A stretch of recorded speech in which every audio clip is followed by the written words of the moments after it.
Right, good afternoon, everybody. Here with Josh and Paul and David Lehman via Zoom. A quick summary on where we are at COVID. It's been a few days. A couple things that are interesting. We've now done over 300,000 tests. So we're closing in on about 9% of our total population, which probably puts us in the top 10 or so in terms of states across the country in terms of per capita testing. Of particular interest to me is, again, the positivity rate. Very important. The percentage of people who test positive out of the total is still down at around 2%.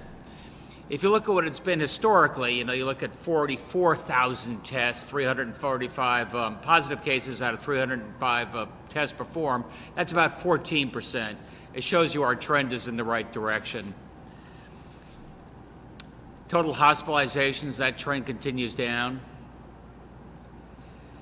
This is the interesting chart again, because the positivity rate is what is so important in terms of getting an idea of community spread, giving you an idea of where COVID is in the greater population. Those numbers can spike up or down a little bit depending upon nursing homes or prisons or congregate, but that trend line down towards 2% is extraordinary good news, not just for us, but for our region. And that I talk about the region because here you can see the week-over-week change in the percentage of tests that return positive. And you can see Connecticut, Massachusetts, New York, Rhode Island, New Jersey are all trending down. The number of people who test positive, the percentage of people who test positive has been going down. Unlike other parts of the country that opened up perhaps a little bit earlier or something else is going on. That's Arizona, North Carolina, Florida, Texas. If we have a positivity rate on average of about, say, 3% over the last week, Arizona's at 12%, North Carolina's at 7%, Texas is at 7%, and Texas has the highest level of hospitalizations they've had in a couple of months. So it's just a reminder to maintain, wear the mask and maintain your discipline, because you see what's going on around the rest of the country, and we're tracking that very, very carefully. And that gets us a little bit to where we are more broadly in our environment. We just got off the teleconference with Vice President Pence and Dr. Birx. And they pointed out again the nature of these flare-ups in different states around the country and what that means. Obviously, we have a high percentage of our people here in the greater Northeast that wear face masks and other cloth coverings. So important. Private gathering size limited to right now it's 10, 50 people outside. As David Lehman will say, that number is about to go up. But let's just wait a minute. We're putting in place these protocols, but I understand there's some contradictions out there, because you've seen massive demonstrations with thousands of people out there. And we're going to wait and see what impact that has on our positivity rate going forward. And those protests, remind us that we're battling two pandemics at the same time. One is COVID, that attacks the body, and the other is racism that attacks the soul. And it's that response to George Floyd that represents the thousands of people who have been protesting peacefully around the state of Connecticut. No arrests, as far as I know, over the last week or so. But I do worry that in a short period of time, we've gone from "we're all in this together," that was our mantra as we fought COVID, to "I can't breathe." And the irony is not lost on me that somebody suffering severely from COVID, sometimes feels like a knee on your throat. And in both cases, you can't breathe, and you can't breathe freely. So that's the irony of when I say small groups and large groups and avoid mass gatherings. I had to think about that this weekend as I wanted to show solidarity to those people who are standing up against racism and standing up, as did our state police and our municipal police, stand up with the protesters. And yet I also wanted to, make sure we stayed aware of where we are in the COVID crisis. So I went to a small outdoor church service in Bridgeport with about 100 people in their cars. A religious service handled appropriately, and talked about racism and how it impacts all of our different communities. I was sort of interested that at our meetings with Vice President Pence, everybody's talking about the impact of these demonstrations in their different states. Andrew Cuomo from New York's told everybody, and they've got thousands and thousands of people, cheek and jowl, protesting. He wants everybody to go get tested. Dr. Birx had some simpler advice to the protesters. Don't go visit your grandparents for 2 weeks. Stay away from those most vulnerable populations. I'd just like to say, in terms of where we're going forward, on this next slide, this is our guidelines for, they say here, phase 2. But I noticed that in New York, our neighbor, we often look to our neighbors to see where we are in the reopening cycle. They've just started what they call phase 1. And in New York, phase 1 is opening manufacturing, opening for outdoor construction, letting a retail business be available for pickup only. Well, as you know, Connecticut never stopped any of those things. So if that's phase 1, then what we did on May 20th, where you opened up for outdoor eating and later on hair salons and the such, that was our phase 2. So in many ways, what we're going to be doing on June 17th, in about 8 days, is our phase 3. And as David can explain, we're opening up, in effect, about 95% of our economy. Very quickly, as you can see on this chart, lodging. You remember hotels, we said only for first responders. We didn't want a lot of back and forth traffic between New York and Connecticut and Massachusetts. But now we all have more or less the same low positivity rate. We think this is a calculated risk and help our tourism industry get going.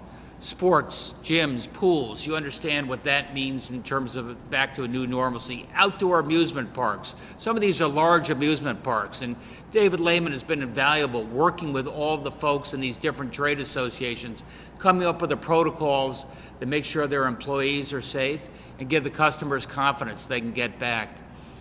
Personal services, this is the rest of the personal services, everything from nails to tattoos. Indoor recreation, including bowling, major outdoor events. We're opening those up a little bit as well. David can explain what some of the parameters are there. We tend not to limit the number of people. We do tend to think in terms of capacity and limiting the number of people who can park, just to make it easier to maintain that spacing, just as Katie Dykes has been doing at our beaches and parks over the last few months. Finally, I think the outdoor dining has worked pretty well. And if you've had a chance to go eat outdoors, I know I was really looking forward to it. Everybody's maintaining the protocol seriously. We had very few complaints. So I think we're ready to go with the indoor dining, which will be also on June 17th. And then finally, libraries. So this gives you just a little bit of an idea of how we're getting back to our new normal. 95% of our economy is open. But that is all subject to, let's see what happened over the last week or so, given the protests. Memorial Day, we seem to have weathered that in terms of not a big uptick, and time will tell. So far, so good. David, anything you'd like to add, or should we just take some questions?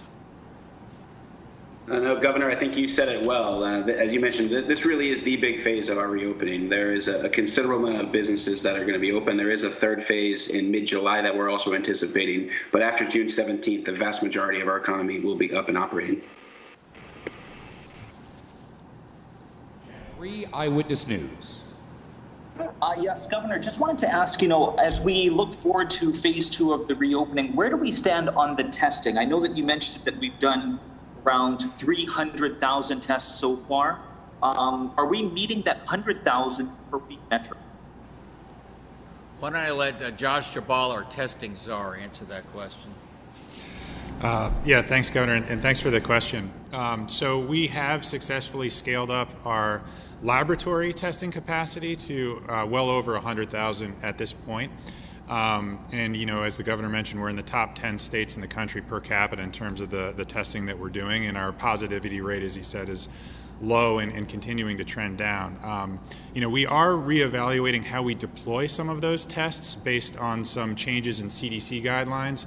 And we're also struggling with some vague and often contradictory advice from the federal government in terms of what's going to be reimbursed for testing. So we're taking some time to really ensure that we're deploying all those tests in the way that delivers both the greatest public health benefit, as well as financial sustainability for our testing program, knowing that we're going to be at this for quite some time. So we're going to keep pushing forward hard with areas that we know are critical: nursing home testing, prisons, testing in our densely populated urban communities that have been hit so hard.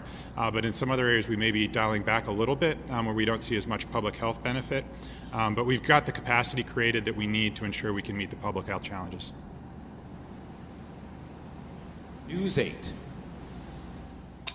Good afternoon, everyone. Governor, I wanted to ask you two things. One about the independent analysis for the nursing homes and assisted living. It seems like, sometimes you need to take a step back and go over things in order to make the step forward. So do you kind of see it as that, to understand preparation and all that stuff so you know what to do moving forward? And the second question would be with respect to weddings and kind of where all that stands right now. Well, first of all, in the nursing homes, obviously that was the tragic center for our state and the other 49 states in terms of fatalities. And if there's a chance that there could be a second surge later on this summer, more likely in the fall, we want to be ready. And so we have a strong outside group that focuses here in terms of infection protocols, PPE, and more long-term, what our nursing homes are going to look like. So I thought that was an investment worth making so we can learn going forward and to be able to share those notes with our fellow governors in the region, because they're doing much the same type of analysis. Weddings, as you know, we've got graduations up to 150 people outside. You say, hey, I can do graduations, how about weddings? Our thinking right now is that we want to be a little more cautious with weddings. You're eating wedding cake, you're not wearing a mask, there's maybe beverages involved, there could be dancing. So it's a much more social, less inclined towards social distancing than, say, an outdoor church service. But that said, we're going to be taking a look at that over the course of the next 2 weeks. Governor, if I could just jump in there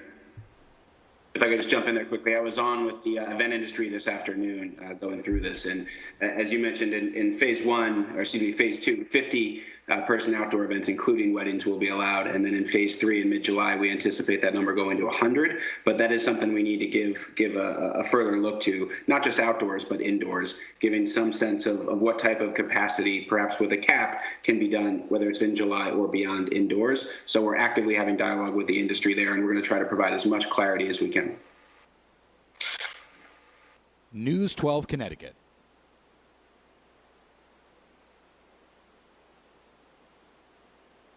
Fox 61.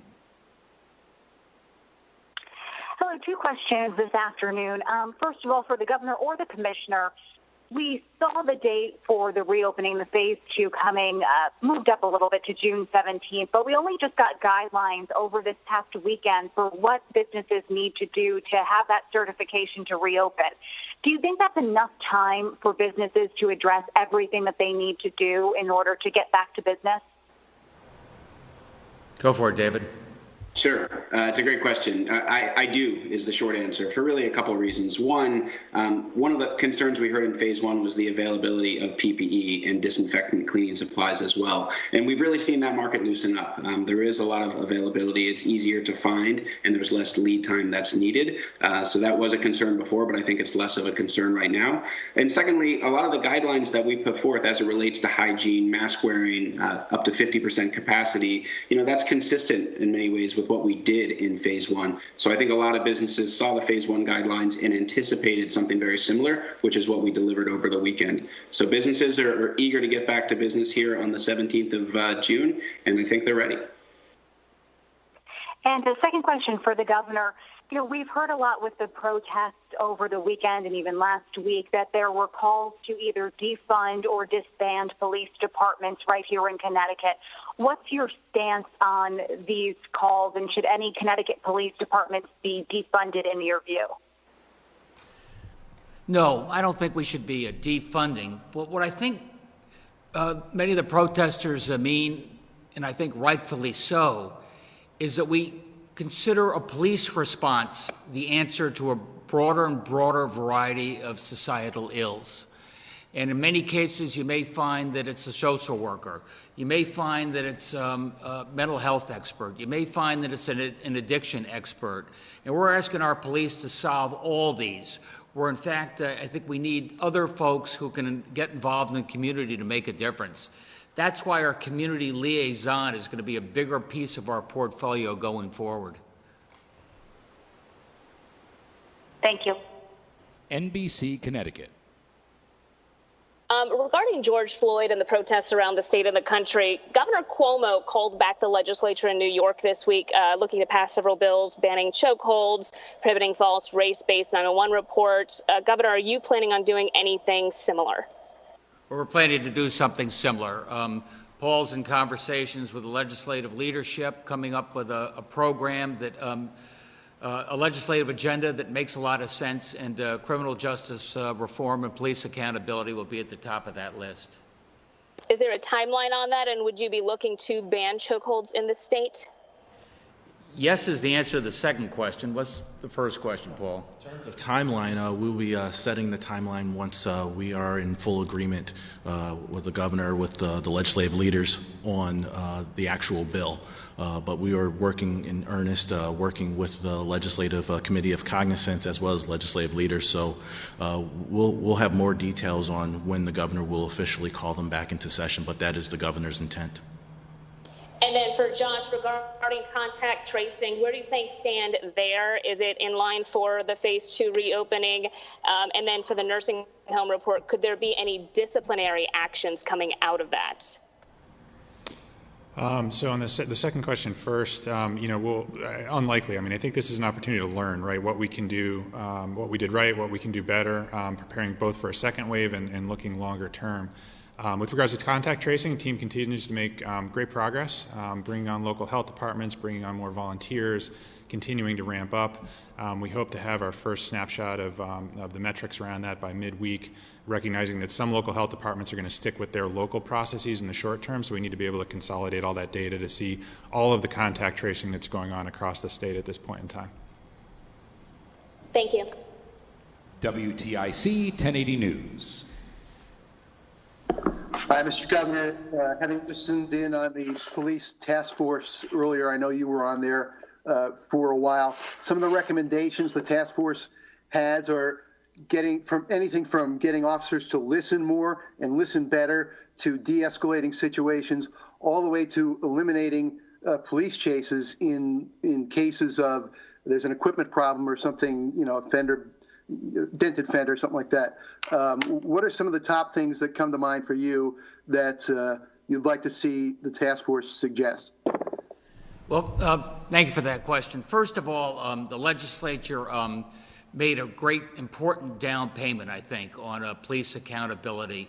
Really limited use of force, put in place clear escalation procedures, talked about chokeholds, talked about the fact that video cams should be more prevalent. Video cams have to have the video released within 4 days. These are some of the programs that they put in place last year, and along with that was the Police Accountability Task Force. That Police Accountability Task Force, as you pointed out, I met with via Zoom today, just to see we have not done enough. What else can we do in terms of confidence building so that people have confidence that their municipal and state police are there protecting them? And just as importantly, how we can make sure that there are clear guidelines for our police. We talked about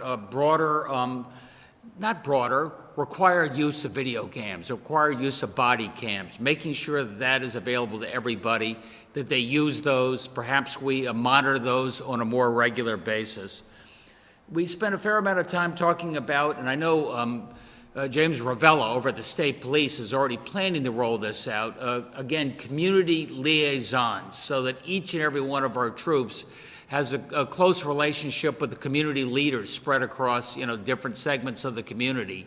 So when things come up, we're ready, we're in communication, and we can work together.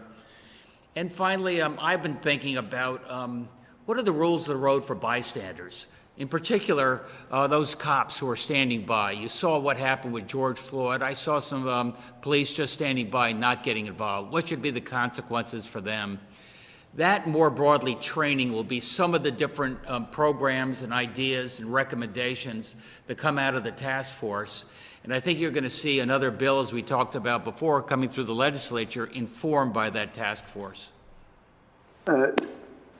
Highway protests last weekend, a couple times. With the 95 shutdown around West Haven, is there anything else state police can do about that, or is that just something that's to be expected of this? No, we've mitigated that a lot, I got to tell you, and we've done that in part because our public safety officers are meeting with the community leaders and the protest leaders and saying, look, we may share some of the same goals in terms of what we're protesting about, but you've got to do it safely. So I think we are managing through that. Time will tell. Boceto Media.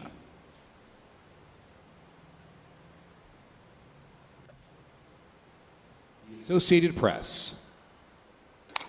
Good afternoon, everyone.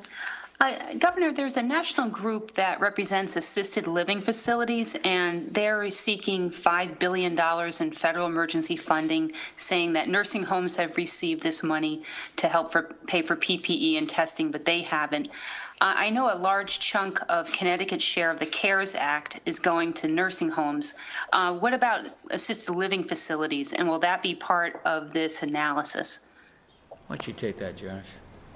I know it's something that our team and OPM Secretary Melissa McCaw, our DSS teams are constantly monitoring. I think nursing home situation financially was certainly the most precarious and most in need of immediate injection of cash to ensure that the resources were available to keep the staffing levels where they needed to be able to acquire PPE and increasingly be able to afford testing. But that's something we'll continue to monitor. And have there been any issues with the casinos since they opened a week ago? And maybe if you could get into also, what are the industries that are still out there for the third phase? Paul was, touching base with some of the folks, as was David, and the tribes. I think they've done a pretty good job. I think they're going in, they're saying if you're required to wear a mask, wear that mask. So it's a little bit of a wait and see right now, but I think the prospects, fingers crossed, so far, so good. And how about what's left for phase 3? I think phase 3, you'll see bars, perhaps. You'll see a big indoor events. These are, again, areas that are not inclined towards social distancing, often indoors. So I think that would be the next phase. Thank you very much. Thanks, Sue. Connecticut Public Media. And started a petition saying that they originally reopened with just between December and then realized that's so true if they have a mask on and they worry that. Max, we can't get this. Connecticut Public Media, we will come back around to you. Your audio is cutting in and out. Move along next to the Connecticut Mirror.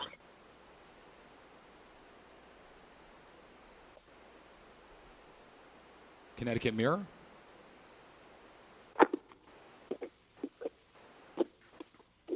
Yes. With you? We can hear you.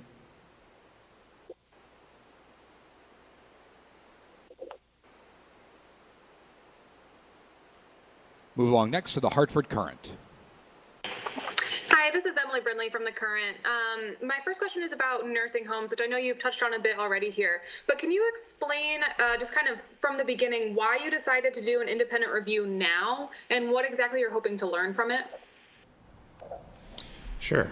So we wanted to initiate this now as the situation has become more stable in our nursing homes. Certainly there's still a lot of work going on and there's a lot of difficult situations being dealt with, but in anticipation of potentially a second wave, many of the experts think that could come in the fall, perhaps.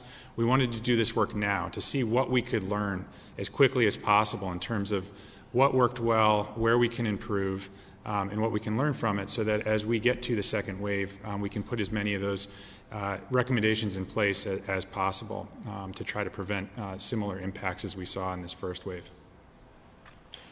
Okay, thank you. And then I also wanted to ask about contact tracing.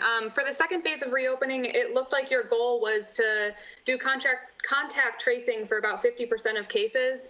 And I think you're only at about 10% by Friday. So what happens if you don't reach that goal? And is there any plan to incentivize or enforce participation from public health districts? Well, our plan right now is to invite the public health districts to participate. We do recognize that they're incredibly busy. They're operating under an immense amount of stress right now, not just in terms of the normal responsibilities that they have, dealing with the pandemic, also being involved in enforcement of a lot of the reopening guidelines. So our public health departments are working incredibly hard. So we want to give them time to be able to onboard to contact at the rate and pace that fits into their workload. I've spoken to a number of the local health directors. I joined a call with them on Friday. They're enthusiastic. They get the concept of and the value of having the entire state on one common platform. So the rate and pace at which they all come on board, may spread out a little bit longer.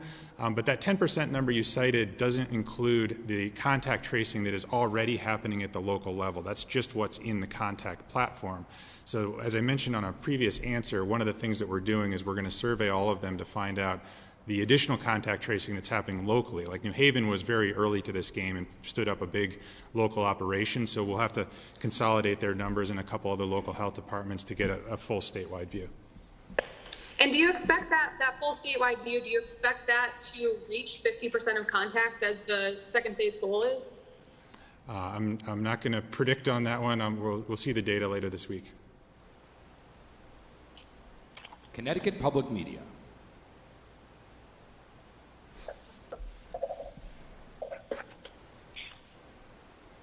Connecticut Mirror.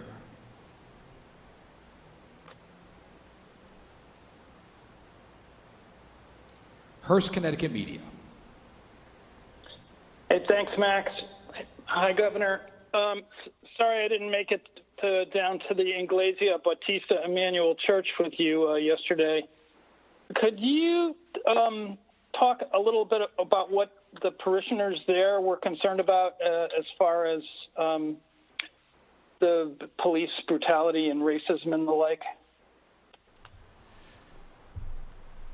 It was a really moving service. As I said before, Ken, I wanted to go there because it was a group that experiences racism and were part of this overall pandemic. Maybe not quite as directly involved as George Floyd. I was struck by the fact that they were in their cars, they were wearing masks, they were taking the protocols very, very seriously, and didn't mind in the least, I don't think, that they were outside in a parking lot still enjoying a really important worship service. And we just said, God is as likely to be here as he is indoors. So we didn't have a great chance to necessarily talk about the impact of George Floyd on a one-on-one basis, but I know that it was on top of mind. Thanks. And Governor, since it seems to be a lull in the COVID outbreak at this point, and you did order the review of the nursing homes, can families start thinking about possibly visiting their loved ones in some of the facilities? Yeah, we have had some discussions about that, different ways you can do it, get tested and go in, outdoors. I think it's a little early so far. Any more thoughts on that, Josh? Yeah, no, the team is working on some visitation guidelines, starting to look at how we can reintroduce, as the governor said, particularly looking at the opportunity for outdoor visitation where appropriate. Thanks. And can I ask David if he's getting any pushback on the open up protocols in business? Ken, thanks for the question. Right now we've gotten a little bit of feedback, a lot less than we did at phase one, so it's still early, but so far the rules have been well received. So my expectation is, given we put 9 documents out there, there will be some dialogue, and we'll continue to do that with industry as we get ready for the 17th, and we'll keep this group posted if anything changes on that front. But so far the feedback's been good, and less feedback than we saw in phase one, less questions than phase one. I was asking if there was pushback, sorry. Feedback and pushback. Sometimes it's one and the same in terms of what goes into the email box, but no significant pushback to speak of at this point in time. But we'll keep having the conversation. It was just posted yesterday morning, so a lot of folks are still going through it and reading it. But we'll report back if there's some pushback, or certainly if anything changes with respect to the guidelines. Thank you. Thanks, Ken. Waterbury Republican American. Thank you, Max. What is the timeline for getting this independent consultant on board? The announcement speaks to doesn't really speak to a timetable. Yeah, our hope is to have start soliciting proposals this week, receive them, award the contract by the end of June, so we can get started no later than the end of June, so we can get started as quickly as possible. Okay, and Josh, you mentioned earlier that there was going to be testing was going to be dialed back in certain areas that were not deemed as high a public health priority as other testing priorities. Could you give us a couple examples, please? Sure. So, based on CDC guidelines, based on some of the early pilots that we've done over the last month, ramping up testing in a number of areas, we've observed, certain populations are simply less interested in getting tested, and from a public health perspective, maybe are at less risk. So some examples could include some smaller congregate settings, for example, where there's less people. We may just do a point prevalence study, for example, like a one-time study to see what the prevalence is, enable cohorting, but not do it on a repetitive weekly basis. That would be one example. Like a residential care home? Is that what you're talking about? Yeah, the size matters a lot, right? So when you're talking about a large prison or a large, congregate facility, we'll probably want to maintain more frequent testing there. For a smaller facility where you may have, a single-digit number of residents, for example, the public health benefit is just a lot less. So you might do like a one-time test.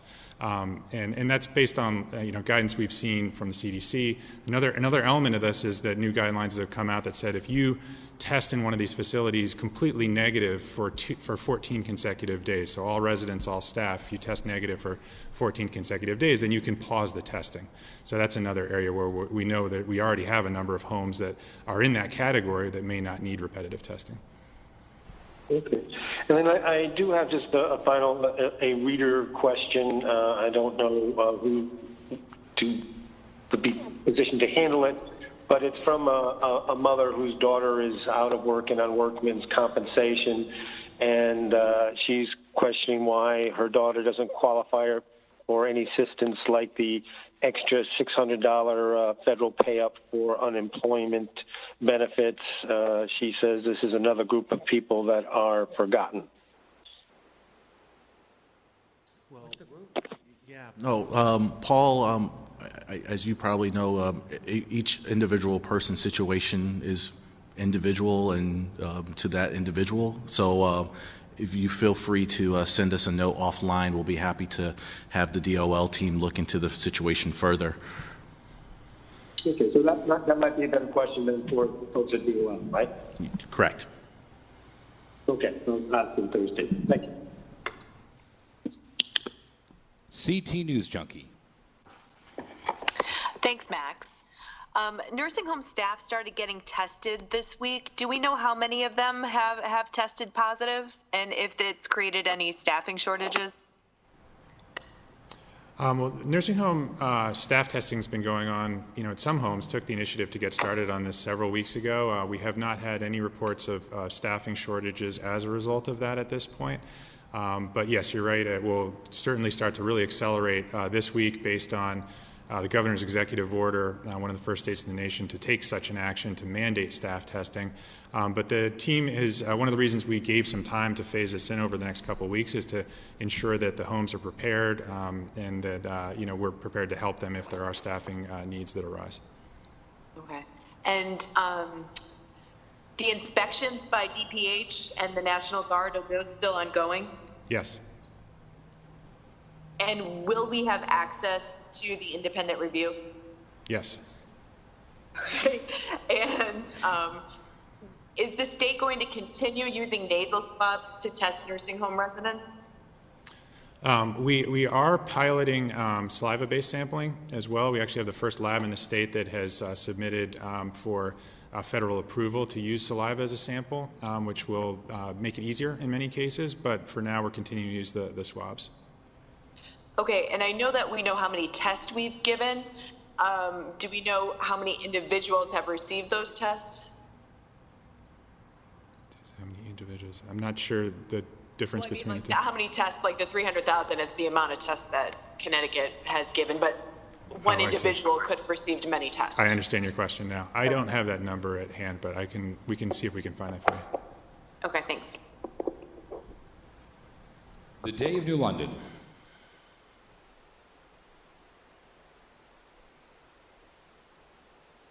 Connecticut Public Media.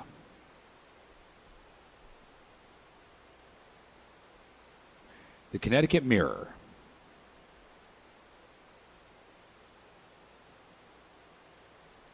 Good. I think we've exhausted those media outlets. Let me just say, a lot of questions today about task force and laws and regulations as regards what we learned about police accountability and how we can do better. And those are all good steps, but I just wanted to read something that came from our state police last week, because you can't regulate what's in the heart. And this is what Commissioner Ravella and Colonel Malikas sent out and was received by all the state police regarding George Floyd in Minneapolis. Those police officers on the scene in Minneapolis, including those that stood around and did nothing, they simply failed, the state police write. If you wear a badge and aren't appalled by what you saw, please turn it in and find a new profession. We don't need you. For the sake of the community, for the sake of good law enforcement officers everywhere, and for the sake of our country, enough is enough. I think that's the sentiment in the heart of the state police. I think working together with the protesters, that's why we were able to stand up for a higher cause with a minimum of violence and looting. For that, I'm very appreciative. Thanks, everybody.